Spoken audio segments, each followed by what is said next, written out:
Modeling. Modeling is a truly awesome part of neurolinguistic programming. It's one of the core functions. It's how to take any personality trait, skill, or ability that somebody has and duplicate it so that you can have it for yourself faster, simpler, and easier than you could ever acquire it any other way. Simply fantastic. Now we're going to go through and break down exactly how this is done through neurolinguistic programming. Now with modeling, there's basically 5 different areas that we look at: physiology, beliefs, self-talk, visualization, and sequence. We're going to take a look at each. I want you to have a deep and rich understanding of each and every one of these. So let's start by looking at physiology. Literally the way you sit, you stand, you gesture, how close you like to get to people, touch, the pace at which you move, the rapidity. This is also known as matching and mirroring. Why? Because in neurolinguistic programming, and they teach this in a lot of the neurolinguistic programming sales courses, is you can gain rapport with somebody by simply moving the way they move, talking the way they talk, breathing the way they breathe. And you can do this in each of the areas, but for physiology, you know, if I put my hand up to my chin, you might wait a moment and then put your hand up to your chin in a slightly different fashion. So it's not monkey see, monkey do. You don't want to seem as if you're mimicking somebody. But by behaving roughly the way they behave, we like people that have the good taste to be like us. So this creates rapport building. Now from a modeling perspective, because I want to make sure we get back to that, that's what we're focusing on. Physiology, the way we move our bodies, how we use our bodies, just like people talk with their hands, this is part of our thinking process. Try talking but not moving your hands. It will seem very odd. You will quickly realize that how you move is part of how you think. This is why some people say, well, I think better when I jog. I think better when I get up in the morning. I think better when I go for a walk. Why? Because they're changing their physiology. They're not wrong. They do think better because they're using their body differently. They say, oh, I think better after a workout. People are thinking, oh, that's endorphins and this and that. And some of that can be true, but some of it is I just used my body in a different way, and therefore it changed how I thought. So when we're looking at physiology and we want to model somebody, I've written down here the key areas that you want to look at. How do they sit? Where do they put their hands? What do they do with their hands? How quickly do they move? What is their pace? What kind of gestures do they like to use? Do they use small gestures, large gestures, fast gestures, slow gestures, small gestures, fluid gestures, jerky gestures, powerful gestures, weak gestures? There's a lot of different kinds of gestures as you're guessing. What kind of expressions do they use? Are they flat in their affect? Are they always smiling? Do they look down? Do they use their face a lot? Do they use it very little? Proximity, this is the comfort zone. How close that person will get to you or won't get to you. How much do they use touch? A little, a lot, none. These are all the things that you want to duplicate if you want to duplicate their system of being in the world, which is what? Modeling. Let's go to the next component. Belief systems. Another part of matching and mirroring. This is getting down to the meat and potatoes of why they think the way they do. This is kind of the why and the how. So belief systems start out with, obviously enough, your beliefs. What do you believe? And also, how do you believe it and why do you believe it? Now, from your beliefs, as you're listening to people's beliefs, they're going to imply certain values. Some people come right out and tell you their values, but mostly you have to look at their beliefs, and then you, by extension, figure out their values. By listening and absorbing, you're also going to learn their morals and their ideas, ways that they think, sequences and ways that they think, philosophies and ways that they think, and an overall general logic system that they use. This is the part that if you want to do modeling, you want to do this matching and mirroring, you want to gain their systems, this is one of the key areas to look at, and these are the key sub areas: beliefs, values, morals, ideas, and logic system, especially logic system. Self-talk, huge. What is self-talk? Simply the way in which you talk to yourself. This is the vocalization, the sub-vocalization that you do in your head. It's everything that you think. If you were listening, if you were mind reading, you would hear somebody talking to themselves. That's what self-talk is. Now, when you're looking at how they talk to themselves, you want to look at the language that they use. And we're going to go more in depth in this later. The expressions that they use. Things like, how was your day? You ask them, how was their day? And they say, oh, just another day in the battlefield. Well, that's part of their self-talk. That's going to make you feel different than if they said, oh, you know, it was a great day. Couldn't be better if I were twins. So, expressions that they use. Basically quotes and phrases and ways of talking to themselves. Tone. High tone, low tone, up tone, down tone, pessimistic tone, all kinds of different tones. Optimistic tones. Analogies. I gave you an example. Just another day on the battlefield. Couldn't be better if I was twins. These are analogies. Something that means something else. It's a way of describing the world to themselves. Very important. Emotions. Emotions come from the way you talk to yourself. If you tell yourself everything that's great in your life, you'll feel great. If you talk to yourself about everything that's bad in your life, you're going to feel bad. If you think angry thoughts, you're going to get angry emotions. I've got a whole course on REBT, which is Rational Emotive Behavioral Therapy. It's the science of how your brain works. Works wonderful with this NLP system, and will give you a richer, deeper understanding of this whole self-talk component, because that's what REBT is based on. So shameless plug there. Check it out. Sequence.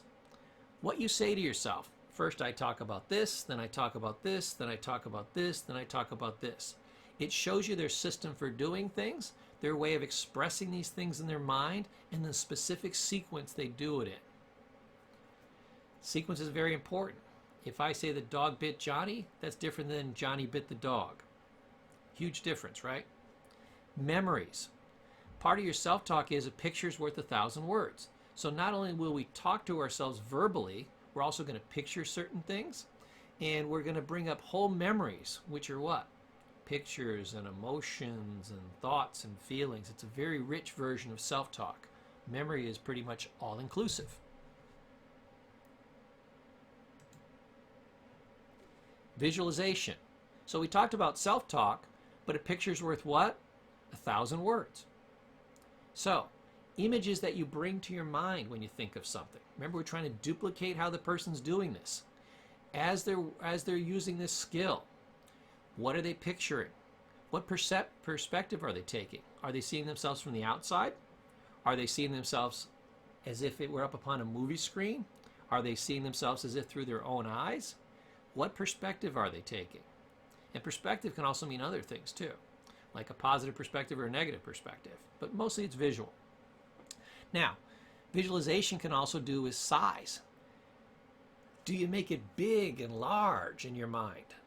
Like when you want to accomplish something or you want to be self-confident, you picture yourself winning and you make it big and huge like it's up on the big screen. If you want to diminish visions of yourself failing, you shrink them down so they're so tiny they just fade off in the distance and disappear. That's size. Color. Do you see things in black and white? Do you see them as bold and bright? When you want to intensify something, you saturate with color. When you want to de-intensify a certain feeling or way of being in the world, you de-intensify the color. The pace. How fast do they visualize? Intensity. The emotion that they put into the visualization. And the drama. A lot of people, to intensify things, they increase or decrease the drama of what they're visualizing. Very, very powerful in terms of understanding the person's system.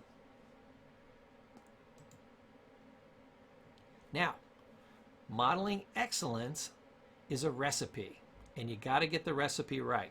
A recipe is a set of instructions for how you do something. And if you understand the recipe, and we've talked about some of those components, the visualizing, the physiology, the belief systems, the language that they use, this is all a recipe. So they do it in a certain order and in a certain amount in certain sequences.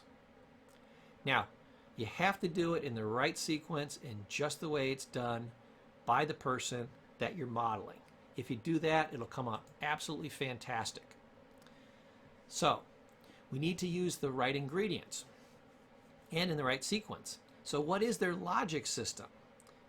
Listen to what they're saying, see how they're being in the world, notice how they make logic, and you'll nail down the logic system. The thought processes, you can almost see people thinking. To get some more of this out, you're going to want to ask them questions. Well, why'd you do that? And why'd you think about it that way? And what was going through your mind when you were thinking about that? To get the visualization, sometimes you got to ask them how they're picturing it. As they're talking, people are always sharing their philosophies. You also want to look at how they're picturing things. You know, say, well, when you have a problem and you're thinking about it in your mind, what do you picture? What do you see? What's that process for you? And feedback. How do they know if they're getting something right or wrong? How do they adjust? Like if you're driving your car down the road, what do you use for feedback? Use visual, use sound. You're calculating in your mind where all the cars are at different times. These are all feedback things. When you have a conversation with somebody, you're looking at their face and visual cues to give you feedback. So as we're modeling excellence, we got to make sure that we have all these components in place.